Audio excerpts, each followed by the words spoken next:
বছরের সময় যখন মাটা মারা যায়, দাইকা যখন বুকে নিয়ে এই কথা বলে মারা যায়, মুহাম্মদ কুল্লু হাইয়িন মাইয়িতুন, প্রত্যেক জীবিতকে মরতে হবে, কুল্লু জাদিদিন বাল, প্রত্যেক নতুনকে পুরান হইতে হবে। বিদায় বেটা আমি চললাম বইলা জ্বরের ভিতরে জানটা যখন দিয়া দিছেন, হায় হায় আমার মনে হয় আল্লাহ কি করে সইছেন জানি না, এই 6 বছরের ছেলে মার বুকের উপরে উঠা মনেই না কত চিৎকার দিছে।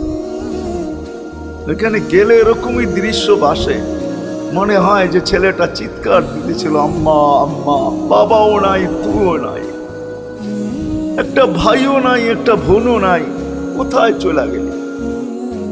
6 বছর বয়সের থেকে আবু তালেব, 6 বছর 6 মাস বয়সের থেকে 6 বছর 6 মাস বয়সের সময় দাদা মারা যায়।